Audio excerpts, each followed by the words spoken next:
हरि को निज यस्ते अधिक भक्तन यस पर प्यार। सबसे पहले महान भक्तों का स्मरण, उनसे हमें सामर्थ्य प्राप्त होती है। जब उनका स्मरण करते हैं तो उनकी भजन शक्ति, उनकी कृपा शक्ति हमको बल देती है, हमारी दिनचर्या परम पवित्र और शास्त्र सम्मत होती है। फिर बिना, जैसे आजकल वो चल पड़ा है चाय काफी, बाबा मना करते हैं, ये दिनचर्या ब्रह्मचारी की नहीं होती कि आप सुबह उठे चाय पिए फिर सो, नहीं। हाँ, जल के लिए आयुर्वेद में सिद्धांत है, बिना कुल्ला व मंजन किए आप जल पिए तो जो मुख में, वो आपके उदर को साफ करेगा जाके, आपके उदर को रोग रहित करेगा जाके।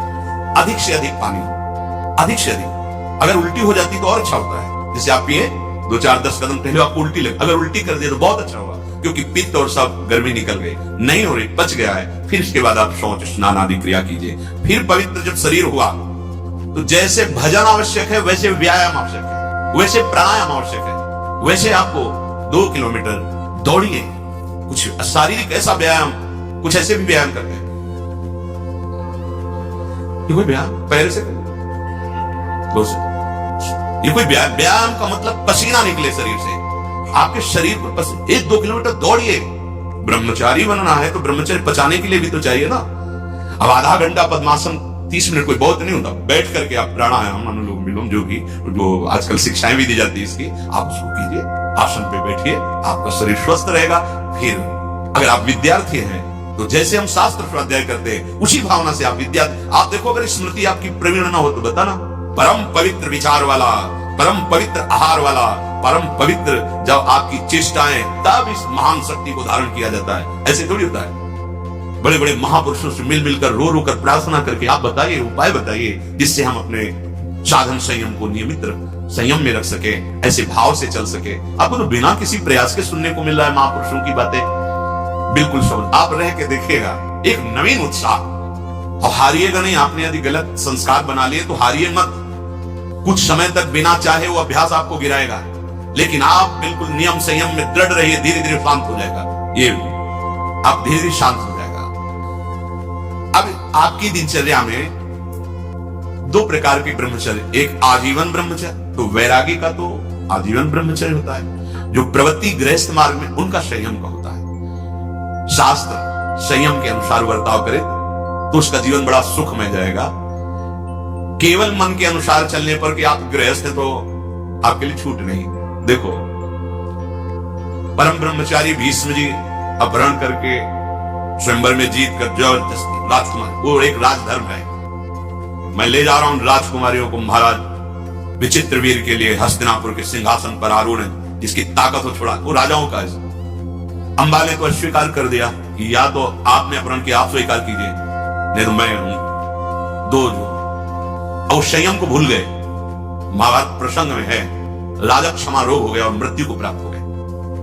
बहुत सावधानी। ऐसा नहीं कि आप गृहस्थ में हो तो आप, ये कोई आपके लिए धर्म नहीं है। धर्म संतान उत्पत्ति, भगवान की सृष्टि पूजा के लिए, वो भी संयम भगवत भाव में स्थित रहते हुए। ये मनुष्य जीवन ऐसे बर्बाद करने के लिए नहीं मिला है मनमानी आचरण। यदि सत्संग नहीं सुनते, शास्त्र स्वाध्याय नहीं है, आस्तिकता नहीं है, तो चाहे स्त्री शरीर चाहे पुरुष शरीर हो, पशुता रहती है। क्या जीवन है? वीर, प्राण, मन, इन तीनों का परस्पर घनिष्ठ संबंध है। एक भी स्थिर हो जाए तो तीनों स्थिर हो जाएंगे। ब्रह्मचर्य ठीक, मन एकाग्र और प्राण सूक्ष्म। सूक्ष्म प्राणों के द्वारा ही परम योग को प्राप्त किया जाता है। स्थूल प्राण, बहुत खाना, बहुत चर्बी बढ़ाना, ये साधन हो पाएगा? शाम ऐसे आटा लगा दिया जाए, उड़े ना। श्वास प्रश्वास चल रही, उस आटे पर धक्का भी नहीं लगना चाहिए, तब समझना चाहिए कि प्राणवायु सूक्ष्म हो रही। इन बातों का कोई ध्यान ही नहीं हो रहा, बस मनमानी आचरण।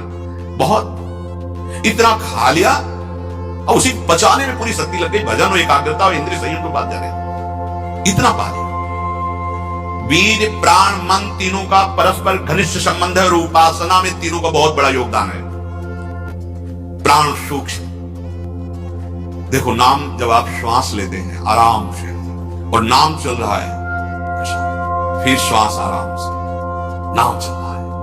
अब स्थूल प्राण है, बैठे हो, सुनाई दे रही आवाज, प्राणवायु, सांप की सी फुसकार निकल रही, आप साधक है, आप उपासक। इतने स्थूल प्राण तो आप मंत्र कहां चला पा रहे हैं? इसका मतलब मंत्र नहीं चल रहा। आराम, शांत शांत। प्राण जिसका ब्रह्मचर्य ठीक है, बिना प्राणायाम के भी वो सूक्ष्म हो जाएगा। जिसका प्राण सूक्ष्म है, ब्रह्मचर्य ठीक है, मन को एकाग्र करने के लिए ज्यादा श्रम नहीं करना पड़ता। ये तीनों एक तार जुड़े हुए हैं। ब्रह्मचर्य ठीक नहीं, मन भयानक चंचल बदमाश होता चला जाएगा, गंदी से गंदी बात पेश करेगा आपके सामने, गंदे से गंदे आचरण करेगा, भूल जाएगा कि हम मनुष्य हैं, पशुवत आचरण में उतार देगा। ब्रह्मचर्य, प्राण, मन तीनों का परस्पर बहुत घनिष्ठ संबंध है। एक स्थिर कर लो ब्रह्मचर्य, बहुत गंभीरता स्वभाव में आ जाएगी। ब्रह्मचारी का स्वभाव गंभीर होता है, विचार परिपक्व होता है, स्मृति प्रवीण होती है उसकी, और हर कष्ट सहने की सामर्थ्य होती है। गर्मी, सर्दी, बरसात, पीड़ा, अपमान, निंदा, वो महान शीतलता अंदर प्रदान करता है। मस्ती एक रहती है, और कहीं निरंतर भजन और ब्रह्मचर्य, फिर क्या दुर्लभ रह गया संसार में उसके लिए। इसलिए हमारे शास्त्रों ने, ब्रह्म ऋषियों ने ब्रह्मचर्य पर बहुत जोर दिया है। ब्रह्मचर्य रहने वाले उपासक को इन बातों का ध्यान देना चाहिए। यदि कब्ज पेट में रहेगी तो बिना क्रिया के भी ब्रह्मचर्यहीन होने लगोगे। गर्मी बर्दाश्त नहीं जाता। ये जितने नए पदार्थ पाने वाली लोलुपता है, ये सब ब्रह्मचर्य नाश करने वाली। ये जो आप जिसे पिज्जा कहते हैं, इसमें जो ऊपर लेप लगाए जाते हैं, जो बनता है वो गरिष्ठ है, बहुत गरिष्ठ है। पाचन तंत्रों पर भारी प्रभाव बनाकर एक कब्ज बनाने वाली चीजें। आपको ये 32 दांत दिए गए, वो अच्छे चबा चबा के लुकती बन, थोड़ा खाओ, बहुत देर चबा कर स्वाद लेकर के अंदर जब किया तो जो मुख में पाचन, यहाँ वो जो थूक आदि निकलते हैं, उससे ऐसे रस होते हैं जो उसको पाचन करते हैं। बहुत संभाल, ये भोजन का बहुत योगदान है। अगर कब्ज हो रही है तो ये अनुभव में लाई हुई वस्तु है, ये ईसबगोल की भूसी और छोटी हल। जैसे 1 चम्मच 1.5 चम्मच ईसबगोल की भूसी, और अगर आप पहली बार तो आधा चम्मच वो हर छोटी वाली हल मिला लीजिए और 250 ग्राम दूध में पाकर के सेवन कीजिए। वो ऐसा नहीं करेगी कि आप एकदम पेट साफ कर दें। 10 दिन 15 दिन लगा, वो धीरे धीरे आपके हाथों से वो ऐसा, यही सेवन किए, बहुत समय तक सेवन किए। क्योंकि कभी ऐसे जैसे रूखा सूखा मिला, कभी ना मिला, तो ऐसे कब्ज की तो ये पास रखते थे, थोड़ा ईसबगोल की भूसी और हल। दूध ना मिला तो थोड़ा पानी से ले लिया, थोड़ा कम प्रभाव पड़ेगा, पर वो धीरे धीरे। अति ऐसी औषधियां जो हाथों को जाके, वो भी नहीं ठीक है, क्योंकि वो सीधे इतनी गर्म होती है, ब्रह्मचर्य का नाश कर देगा। बहुत संयम की आवश्यकता है ब्रह्मचर्य के लिए। तो कब्ज मत होने दीजिए, और जल की कमी नहीं होनी चाहिए। 2.5-3 लीटर जल तो होना चाहिए। आपकी जो एसिड बनती है, आपकी आप लोग शंका जो होती है, उससे आपके स्वास्थ्य को लाभ मिलता है। सुबह से शयन तक 2.5-3 लीटर पानी पीना ही चाहिए, यदि आप संयम से चलना चाहते हो। मैदा और गरिष्ठ वस्तुएं, चाय और कॉफी ब्रह्मचारी के लिए निषेध है। नौजवान बच्चे हैं, चाय और कॉफी भी काहे को, 60-50 की अवस्था है, शरीर थोड़ा रुग्ण जैसा, तो आप चाय आदि ले लीजिए। आपको चाय की क्या आवश्यकता है? आपका तो ब्रह्मचर्य खुद इतना पावरफुल, चाय और कॉफी तो विघ्न है आपके लिए। बहुत कलयुग का बड़ा भारी प्रभाव है।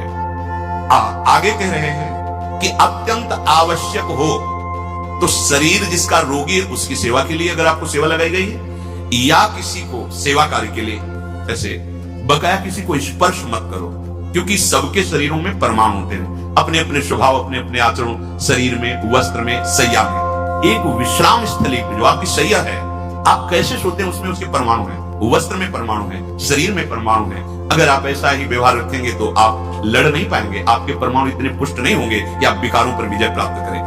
स्वाभाविक भीड़ में कोई छू रहा हो बात अलग है, हमें छूने की चेष्टा, अगर किसी रोगी की सेवा तो फिर विचार नहीं करना है, कोई सेवा में है तो हमें विचार नहीं करना है। स्वाभाविक ऐसे हंसी मजाक या व्यवहार में हम बचें, स्पर्श से बचें। यहाँ वो छुआछूत वाला स्पर्श नहीं, अपने परमार्थ को पुष्ट करने की बात है।